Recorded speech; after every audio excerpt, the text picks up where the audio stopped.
Join in with hashtag Story of Skinhead for extra commentary.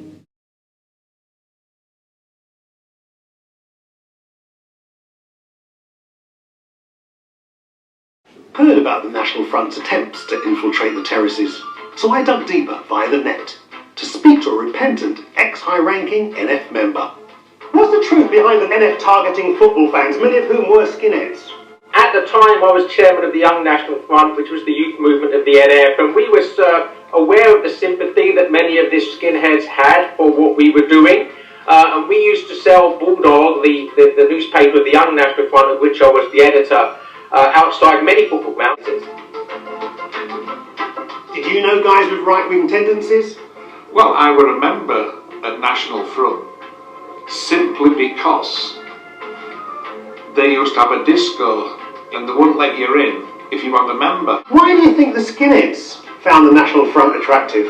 I think the skinheads found the National Front attractive probably for the same reason I did. They were white working class at a time of major demographic change, of economic hardship, of class identity, of racial identity, and I think all of those things came together, the tribal cohesiveness. And of course, then once you have a crucial number of skinheads, then the rest of the skinheads want to be part of the same scene. In order to be a true skinhead, you have to be a member of the National Front, and it becomes a self-fulfilling prophecy at that point. When I joined, as far as I remember, I was the only young member, sort of under 25, and now there's so many that don't know me.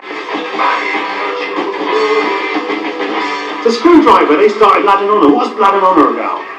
Blood and Honour was the sort of prodigy of Screwdriver, really. It was a proper neo-Nazi thing.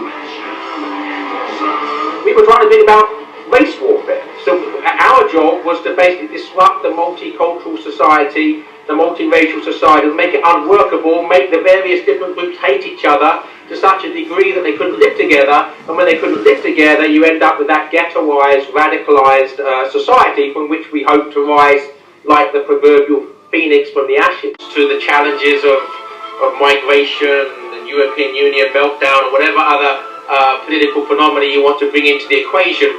Sham 69 concerts were disrupted by National Front and British movement skinheads after Jimmy Percy sort of came out on the anti-racist side. So it became, if you like, a catalyst for the skinheads to show their disapproval of what they saw as Jimmy Percy's sellout of what they saw as being the true skinhead thing.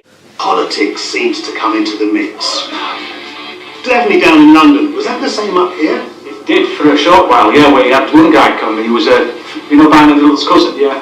He came and he was young socialist. Behind the scenes was National Front.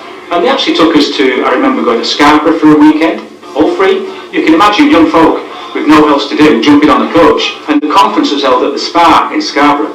And they wouldn't fucking let us out. They got us in there and they locked the doors and we wanted out. We went to Scarborough for a good time. We didn't go to listen to all this bollocks about politics.